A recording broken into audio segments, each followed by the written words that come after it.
గౌరీ దంపతుల తనయుడు ప్రచారంలో దూసుకుపోతున్నటువంటి జనార్దన్ రెడ్డితో ఈరోజు మనము ఇంటర్వ్యూ చేద్దాం. అందరికీ తెలిసిందే అండి, మా కుటుంబం రాజకీయ నేపథ్యం కలిగిన కుటుంబం. 2004లో మా అమ్మగారు మొదటిసారి నందికొట్కూరు ఎమ్మెల్యేకి వెళ్ళడం జరిగింది. అంతకంటే ముందు కూడా 94 నుంచి కూడా మా కుటుంబం రాజకీయాల్లో చాలా యాక్టివ్గా ఉండడం జరిగింది. మా నాన్నగారు 1999లో ఎమ్మెల్యేగా నందికొట్కూరు పోటీ చేయడం జరిగింది. అలాగే మాది మొదటి నుంచి సాధారణమైన కుటుంబమే. మాకేమి ఎటువంటి బిజినెస్లు, రాజకీయం తప్ప వేరే వ్యాపకాలు కూడా ఏమి లేవు. నన్ను దేవుని దయ వల్ల నన్ను, మా చెల్లెల్ని, మా తల్లిదండ్రులు చాలా బాగా చదివించడం జరిగింది. అందుకోసమే మేము హైదరాబాద్లో ఉండి చదువుకోవడము, ఆ తర్వాత మా హైయర్ ఎడ్యుకేషన్ కోసం వేరే స్టేట్స్కి వెళ్ళడం జరిగింది. ఎప్పుడైనా ఎలక్షన్లు అంటే మా తల్లిదండ్రుల కోసం మేము వాళ్ళ గెలుపు కోసము నేను ఇక్కడికి వచ్చి ప్రచారము క్యాన్వాసింగ్ చేయడం జరుగుతుంది. అలాగే 2014లో మనది రిజర్వ్ అవ్వడం వల్ల మనం ఇక్కడ పాణ్యం నియోజకవర్గాన్ని షిఫ్ట్ అయ్యి పాణ్యం నియోజకవర్గంలో మా అమ్మగారు, నాన్న ఇద్దరు చాలా యాక్టివ్గా రాజకీయాల్లో రాణించడం జరుగుతుంది. ఇప్పుడు మీరు ప్రచారం చేస్తున్నారు కదా, ప్రజల్లో మీరు గమనించినటువంటి అంశాలు ఏంటి?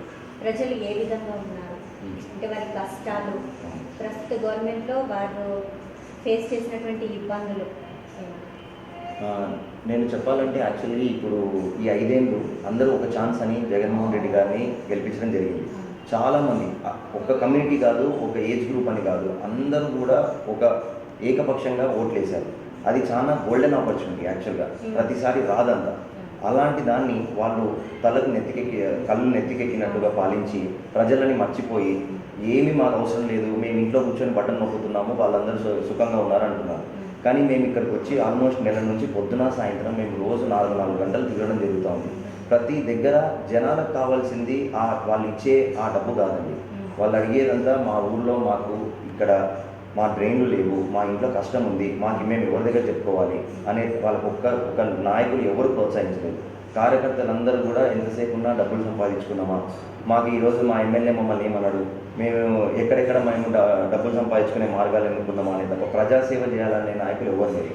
నేను వార్డుల్లో తిరుగుతున్నప్పుడు ప్రతి దగ్గర చిన్న కాలువ కూడా దిగలేదు, నీళ్లు లేవు. నీళ్ళ ఎద్దడి చాలా ఉంది, మీరే తెలుసు, మీరు కూడా ఇదే నందికోట పట్టణ వాసే, మీరు కూడా చాలా దగ్గర, మీరు కూడా కర్నూలు పట్టణ వాసే. ఇక్కడ చాలా దగ్గర మీరు చాలా కష్టాలు మీరు కూడా చూశారు. సో అలాంటివి మా నోటీస్కి తెస్తున్నారు. కానీ అన్నిటికంటే మాకు బాధాకరమైన విషయం ఏంటంటే జనాలు బయటపడలేకుండా భయపడుతున్నారు. ఇట్లాంటి అంటే అది లోపల సైలెంట్గా ఉన్న వీళ్ళ అలాంటి ఒక భయభ్రాంతులమైన వాతావరణాన్ని ఇలాంటి 2024లో కూడా క్రియేట్ చేయగలిగారంటే ఇది మనం ఎక్కడికి పోతున్నాం ఈ సమాజం అనే దాని మీద మాకు చాలా అలాంటి ఎడ్యుకేటెడ్ వాళ్ళు వచ్చి దీన్ని మార్చాలి రేపు పొద్దున. అందుకే తెలుగుదేశం పార్టీ గెలవాలని ప్రజలు ఫిక్స్ అయ్యారు. ఈ కూటమి గెలుస్తుంది. కాకపోతే ఈ మన ఈ మైండ్ సెట్ అనేది చేంజ్ అవ్వాలనే దానిపైనే మేము మెయిన్ ఫోకస్ చేస్తాం.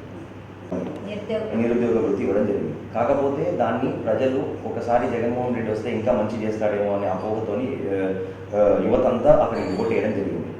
నాకు రాష్ట్రం అంతా కూడా తెలియదు, కానీ మన పాణ్యం నియోజకవర్గంలో మాకు ఓరకల్ అనే మా మండలంలో మాకు ఇండస్ట్రియల్ హబ్ ఉంది. ఆల్రెడీ చాలా వరకు అన్ని ఇండస్ట్రీస్ కోసము అక్కడ భూమి కేటాయించడం కూడా జరిగింది. కాకపోతే 5 ఏళ్ళు ఇక్కడున్న ఎమ్మెల్యేలకు చిత్తశుద్ధి లేదు, ఇక్కడున్న లోకల్లో ఉద్యోగాలు ఇప్పించాలనే ఆశ కానీ వాళ్ళకున్న ఉత్సాహం వాళ్ళలో లేదు. కాబట్టి ఒక్క ఇండస్ట్రీకి ఓపెన్ కాలేదు. అంటే ఏదో కొత్తగా తీసుకొచ్చే ఇండస్ట్రీలు కాదు, ఆల్రెడీ కేటాయించిన దగ్గర కూడా వాళ్ళు ఇండస్ట్రీలు ఓపెన్ చేయలేని దౌర్భాగ్య పరిస్థితి ఇక్కడ ఉంది. మేము వచ్చాక మా అమ్మగారి ద్వారా కంపల్సరీగా చంద్రబాబు నాయుడు గారితో కానీ పైన ఉన్న సెంట్రల్ గవర్నమెంట్తో కానీ కొట్లాడి ఇండస్ట్రీస్ని ఇక్కడ తీసుకొచ్చి 100%, 70% ఇక్కడ లోకల్ వాళ్ళకి ఉద్యోగాలు వచ్చేలాగా చేస్తాము. దాన్ని చరితమ్మ గారి గ్యారంటీ అని కూడా మేము అన్ని ఊర్లలో ప్రజలకు కూడా చెప్పడం జరుగుతూ ఉంది. ఎందుకంటే ఇక్కడ పాణ్యం నియోజకవర్గానికి సంబంధించి మనకు యువత ఎక్కువ ఉన్నారు, 3,30,000 మంది ఓట్లు ఉన్నాయి. అవును, అది ముఖ్యమైన విషయం అండి. చాలామంది ఇళ్లలో మేము వెళ్తూ ఉంటే మీరు నమ్మరు, వాళ్ళ తల్లిదండ్రులు పక్కన ఉన్నారు, పిల్లలకి ఉద్యోగం లేదంటే వాళ్ళ పిల్లలు తలలు దించుకొని చాలా ఇబ్బంది పడుతున్నారు. అసలు ఇది ఎప్పుడు నేను యాజ్ ఎ యువతగా నాకు చాలా కలిసివేసిన విషయం ఇదే. అందుకే నేనే దానిపైన రేపు పొద్దున్న ఎలక్షన్లని కాదు, ఇది ఎలక్షన్లకు వచ్చి తిరిగి వెళ్ళిపోతామని కాదు, నేను ఆ ఒక్కదాని మీద డెఫినెట్గా కూర్చొని ప్రతి దగ్గర ఎంత చేయగలుగుతామో అంత చేపించి ప్రతి యువతకు ఉద్యోగం ఇప్పించాలి. అది కూడా లోకల్ వాళ్ళకి మన దగ్గరే ఇప్పించాలి. వాళ్ళు పని చేసుకొని సాయంత్రం వాళ్ళ ఇంట్లోకి వెళ్ళేటట్టుగా ఉండాలి అనేది మా తాపత్రయం. ఎందుకంటే ఈ జగన్మోహన్ రెడ్డి చేసిన దరిద్రం వల్ల ఇప్పుడు మళ్ళీ 5 ఏళ్లలో కూడా మనం మన రాజధాని మళ్ళీ నిర్మించుకోవాలి, చాలా వెనుకబడిపోయి ఉన్నాం. సో మనకు లోకల్గానే ఉద్యోగాలు రావాలి, అందుకోసమే మేము దానిపైనే మేము డెఫినెట్గా ఫోకస్ చేయడం జరుగుతాము.